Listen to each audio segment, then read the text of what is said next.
Well, here's an old friend of the show. This is Karen Pincombe. Now, Karen, you were one of the first guests that was ever on the show about a year ago when it first started. And you're a retired school teacher. You're Yeah. on the board of the London Food Bank. Your husband is Brian, who works at the London Food Bank. But you've also, started a program decades ago called Arts for All Kids. Now that's part of the food bank. You hold it at the food bank, and I think although this show is usually about food and it's called Food Bites, the idea of food insecurity and poverty, I think, is important for things that are outside of that as well. You think of things like housing, that's been so important lately, right, for people. But also food, that's true as well. But also just the general atmosphere that kids have. I was just reading a thing that in Nova Scotia, 1 out of every 4 kids is food insecure. Yes, I saw that That this morning. that's pretty terrible. So that also limits them from other choices. And I know you were very aware of that all those years ago. When did Arts for All Kids first start? What was your motivation for it? And can you just kind of describe how it evolved over the years? In the summer of 1988, I had a summer job where actually working for the Salvation Army at a camp, Hmm. and every for 4 weeks there was 100 different kids who were brought to the camp. They called them fresh air kids, but they really underserved children who would not get an opportunity to go to camp. My job was the music director, and so in 7 days, the 100 kids and I were supposed to, at the end of it, produce a musical. Hmm. And so I wasn't the first person to do that job. So I was glad someone showed me the way. But during those 4 weeks, each time we had a group of kids, there were some really significant moments for me. One was we had a talent show. They could do whatever they liked on a Thursday night. And then a lot of them sang and danced. Some of them were like comedians and very funny. And every Thursday night, I was in tears, realizing that they had had an opportunity at camp that would disappear when they went home. Hmm. And there would be no chance for them to access lessons because they came from homes where there was just not enough money to do that. A lot of them, they ate 3 meals a day at that camp because they were at camp, but they would go home and maybe get two, maybe. And so that was part of it. And also there was actually one particular child who arrived, and I honestly thought she was going to get sent home because her behavior was not great. Hmm. But she auditioned for the lead of the show, and I went to the camp director and I said I have a problem because she's auditioned, and then there was this other child who was hands down so talented, and I said, so he's like a natural. And he said, why are you considering her? I said, because I think she needs it more than he does. He said, so what's the problem? I said, well, I'm afraid she's going to get sent home and I won't have a lead. So anyway, he would not help me with the decision. And he said, you're just going to have to decide if you're going to take a risk with this child. So I gave her the lead, and I gave the other child. Actually, he loved it because he got to play the king who was always having a temper tantrum. Hmm.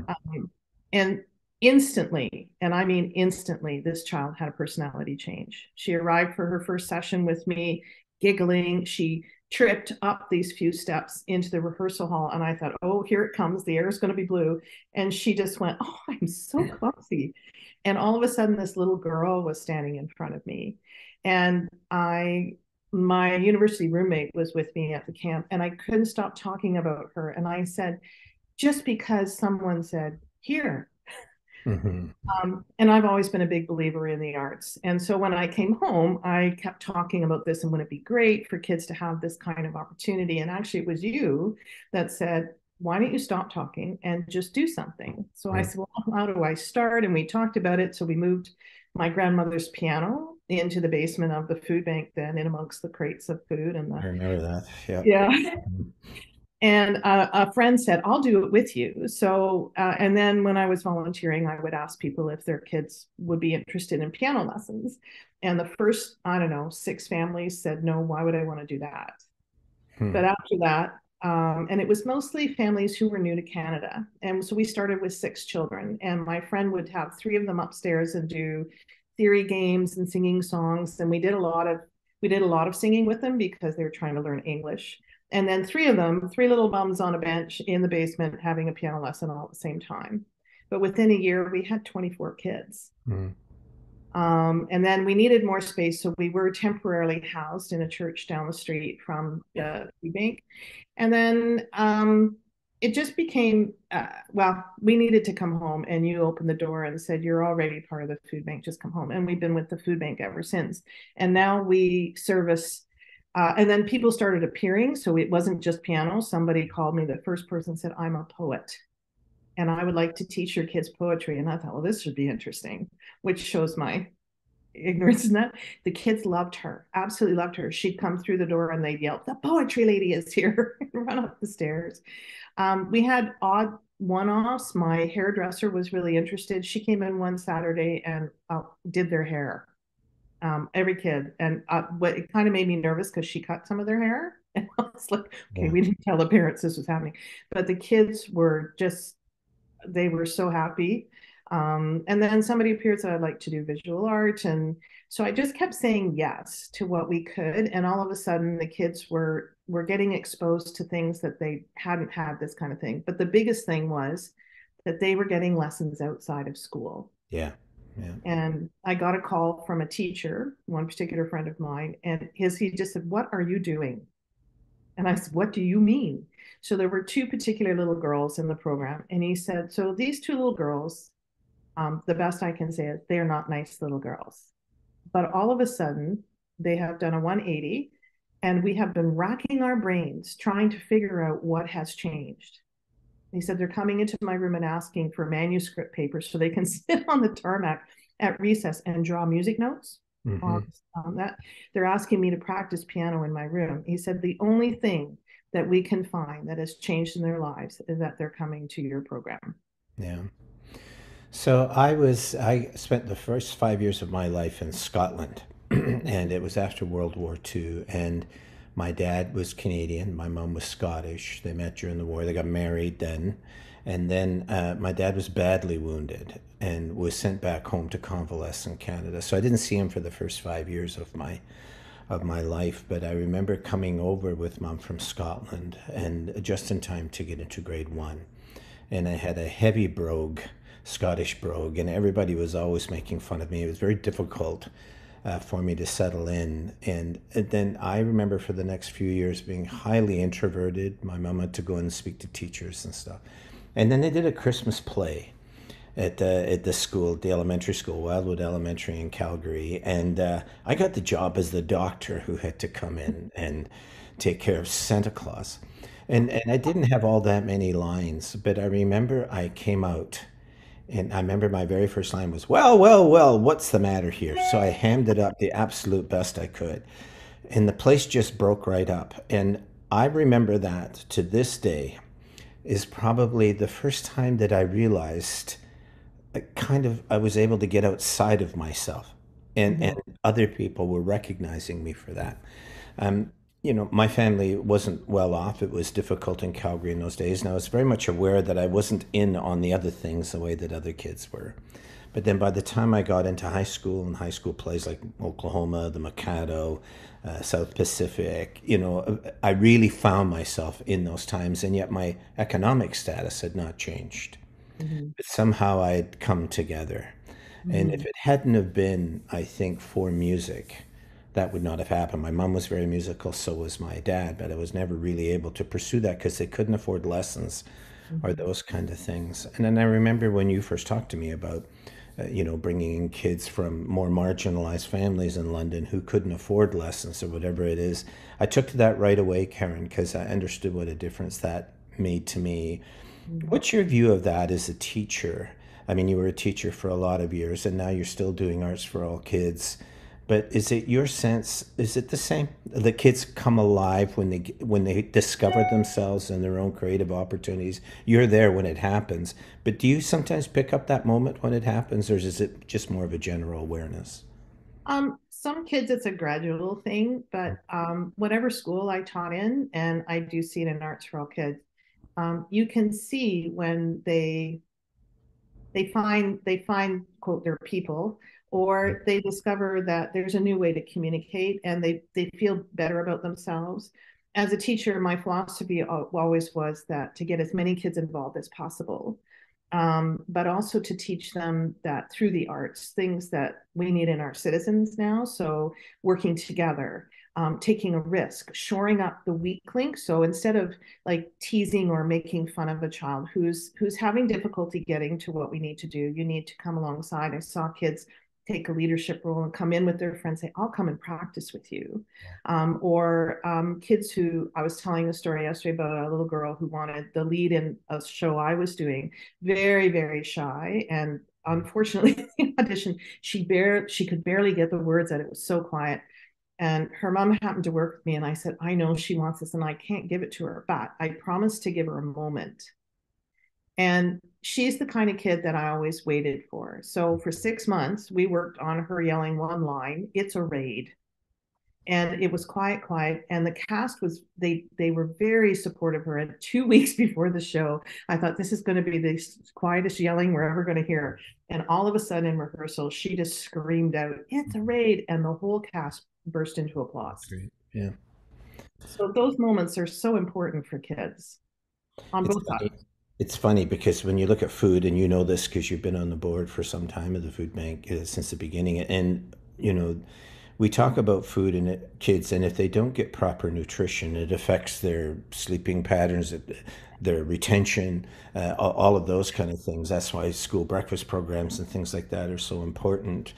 But we don't necessarily see that. We know about that from research and other things, and then we catch it on certain occasions. But the same is true of their emotional diet, right? I really think that for me, it took me years to recover from those early years. But I would have to think that the ability to be able to find something of value in yourself that other people can see and do, whether it's sports or it could be, something in music or drama or writing or whatever. It's such an important moment, and yet we often don't see that. And I know schools are having so much trouble these days that they're often cutting a number of those programs where Yes. kids emotionally find that fulfillment. Yes. Now, if we took food away from them, we would know right away there's going to be problems. Yeah. But when we take the emotional side away from them, it's not what we would prefer, but we sometimes forget what effect that can have on kids. I know that you have seen that, you've spoken out about that in the past, but I really think it's a wonderful thing for the food bank to have somebody like you and your husband, Brian, from your own musical background, that and you've got all these great volunteers that help. You're helping those kids to be able to find that emotional completion within Mhm. themselves. How about the parents, though? I remember at that Christmas show, my parents were shocked that I was like a whole new kid when they saw that. Yeah. What about the parents who bring the kids to Arts for All Kids? It's at the food bank when you do it. How do they react overall? We have fantastic parents. They're very grateful. This you can see that they really want to provide this kind of opportunity for their children. It's just out of their grasp, and they understand that we believe that our role is to pull alongside them, and say we can help with that. And if a family is struggling to put food on the table or to just make ends meet, there is no money for those other things that can we believe the arts are a growing up necessity. And it is true that within society there's a little bit of a disconnect. Everybody, well, I believe in the arts and that's fine, but when times get tough, the first thing they do is say that the arts are a frill. Yeah. And it's especially for children, they are not. And especially after COVID, to have the opportunity to express themselves, because we don't know all of the emotions that are inside, but to dance it off, or to do it, to be in a drama class and be able to become another character, or to be in visual art and create a piece of art. That we have had children draw things for us that we became concerned about, Yeah. because we went, whoa. And then it just made us more aware of, not necessarily having to do something, but that we needed to give extra special, gentle attention to that child. The little girl that was doing poetry and had a picture from a National Geographic Magic magazine. And when I looked at it, she was 7. Mm. And all of a sudden I realized it was very dark, but it had sunlight through the trees. And I thought, oh, it's a forest. And then I realized it was a graveyard. Mm. And I said to her, wow, that's an amazing picture. I said, honey, why did you? And she picked it. I said, so why did you choose that picture? And she looked at me like I was completely stupid and Mm. said, because people cry when someone they love dies. Mm. And I had to leave the room Mm. because I looked at these big brown eyes and I didn't know what, then I said, that's very true, honey. And I had to leave because I was going to cry.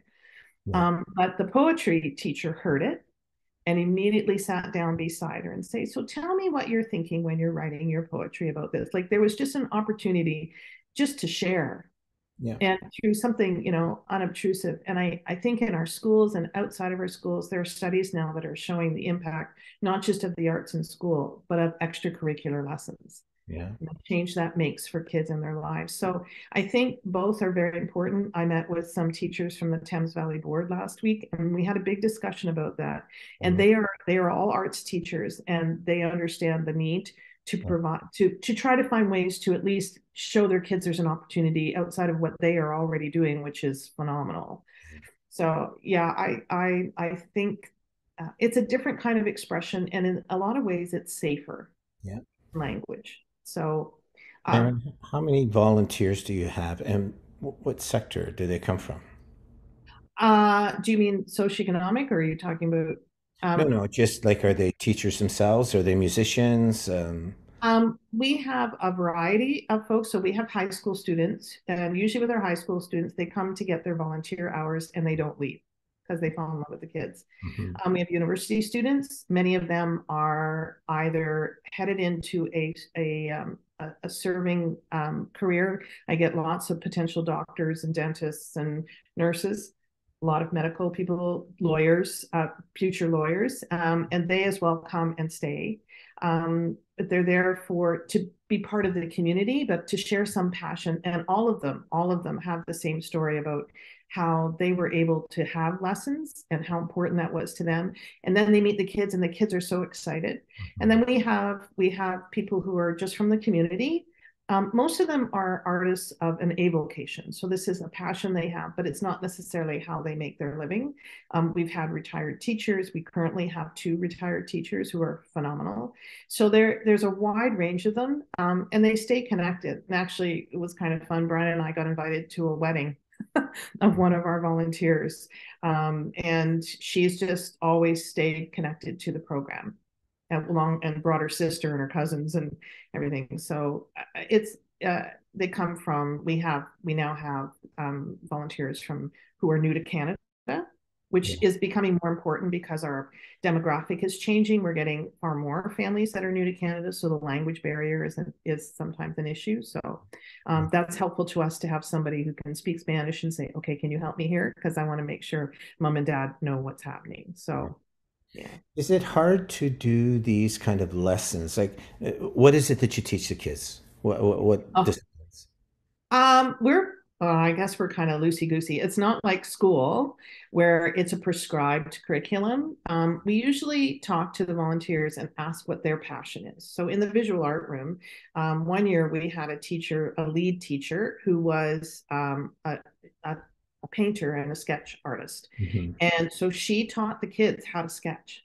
Yeah. This year we had one online art class, and they taught them how to draw anime. The kids were beside themselves with excitement. But we also have painters in the dance studio. We have one teacher who we currently stream in, and ballet is her forte, so she teaches ballet. Another student, it's jazz, hip hop. The kids all want hip hop, so there's a little bit of hip hop in there.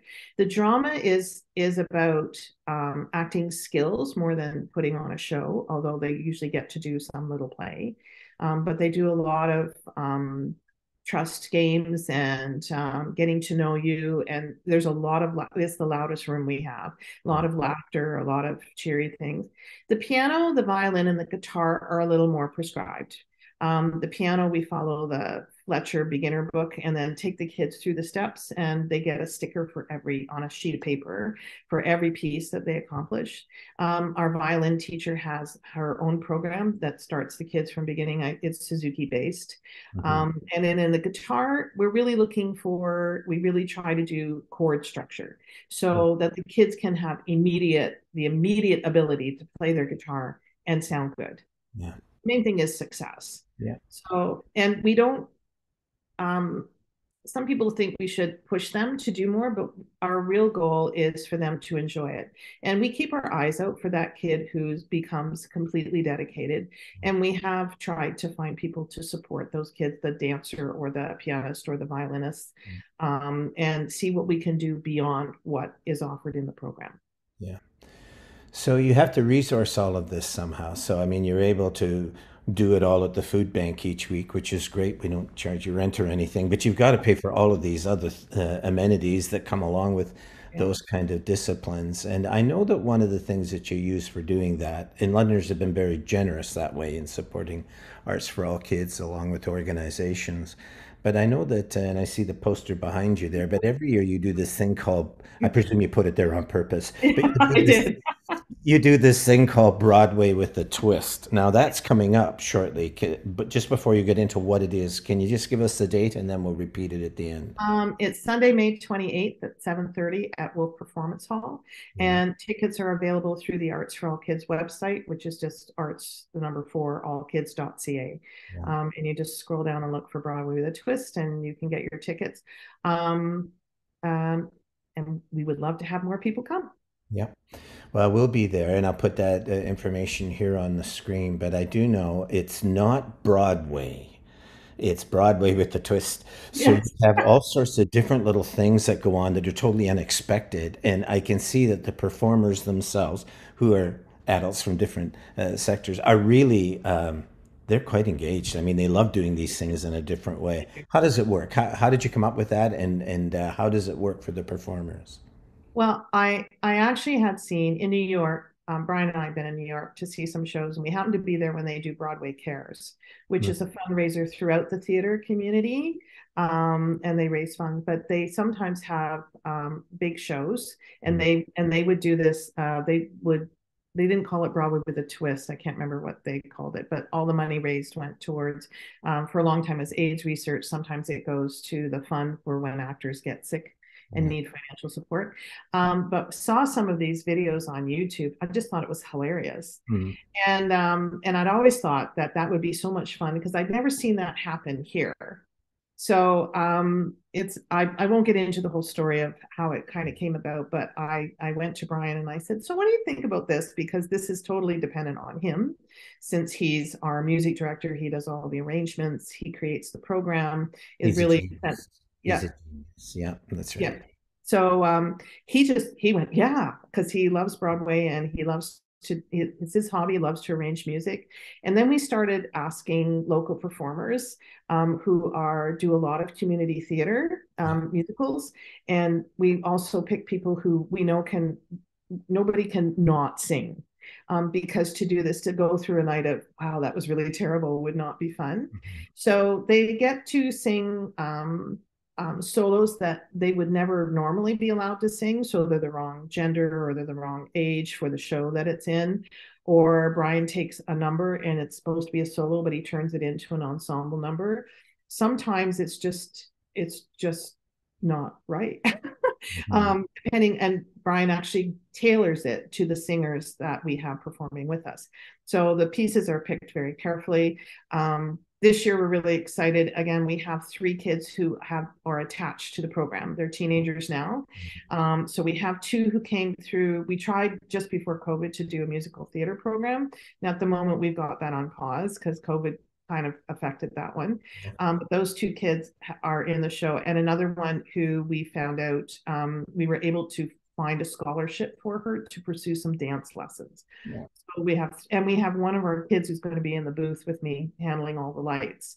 Mm. So it's exciting to have them, but we have people like Denise Pelly and Sidat, and we have every age range we can. We have Katie Clark is joining us this year. She is just phenomenal. Her dad, Don Clark, has been our conductor for years, and so it's so nice to have the family connection. But Give me an then example of a twist. Like, well, what's one of the numbers, and how do you kind of mix that up to make it entertaining? There is, oh boy. So the opening number is Lot of Living to Do, which is supposed to be a duet, but it turns into an ensemble number. There is You Made Me Love You, which is supposed to be an older gentleman, but we have someone singing it who is younger. Yeah. We have, oh, what are the girls singing? But you have sometimes you have a man singing a woman's part, vice Yes, versa. yes, All of those different kind yeah, of shaking it up all through the yeah. course of the Yeah. program. Pretty And fun. sometimes, yeah, my favorite one in the years past, it's everybody's favorite, was a song called Party Dress. It's supposed to be a woman pretending to be a 5-year-old girl, but it was one of our guys, and he was in a satin dress, and he's with his beard. I remember. um, Yeah. and he brought the house down because he did the most amazing five-year old girl I've ever seen, and he had so much fun. So it was just completely unexpected, and that would be an example of, wow, that was just kind of wrong. Yeah. But it's so much fun. And there are other times where the song, Brian changes the meaning of the song because it's out of context of the song, the show. There was one year, and boy, I can't pull the name of the song out, but it was a duet. And instead of it being a couple, it was one of our female performers, Bronwyn Wass, and she was singing, and she'd caught sight of the child she'd given up for adoption. Mm. So one of our younger, and it was just heart wrenching Powerful. to watch this, and they see each other for the first time. Yeah. So there are moments like that. We have, I don't want to give away everything, but there's so much fun with it. People laugh, people cry, but mostly people just have a really good time. And usually they're really astounded at the level of talent that exists in London. Yeah. And they also show my kids that this isn't just an opportunity for now. This is something that can be part of your life for the rest of your life. Yeah. It doesn't matter socioeconomically, you can be involved in the arts, and your life can have more meaning. Yeah. So it's been months in the making. I know you've been practicing. I've hardly seen you. You and Brian have been practicing so much. And give us the date and the time again. It's at the Wolf Theater in the Central Library. What's the date? It's May 28th, 7:30 p.m. 7:30 p.m. I'll put the Arts for All Kids website up Perfect. here that people can Excellent. Yeah. contact them. Yeah. I hope they come. They won't regret it. They get an amazing night's entertainment, and any proceeds from the program, 100% of the proceeds from the program go to Arts for All Kids. Everybody is donating their time. No one involved in the show or our program is paid. It's Yeah. all volunteer, and that's amazing in and of itself. And So for us as a food bank, I mean, it's one of the key things. I mean, we've been around 37 years. Arts for All Kids has been what, 34? we've just finished 34 years. Yeah. Yeah. So you've been with us from the beginning, but it's because we as a food bank, we realize it's more than about food. You know, Yes. kids can need food, that's really true, but they need these kind of things that you're giving. And we're very much aware of that as a food bank, even though we basically center on food. Arts for All Kids has given us that chance to move into a deeper area where these emotional needs are. And I think you and Brian have been just the best for us in that way, Karen. So thank you for doing that. I'm looking forward to being there that evening. It's going to be awesome, and I know that you'll just be awesome as you Oh, always are. thank So you. thanks for doing that. Thanks for all the work you've done for over 3 decades for these families. It's pretty awesome. Thank you. Thanks. Mm. And thanks for the chance to just share. I really appreciate it. That's great. Thanks, Karen. Bye.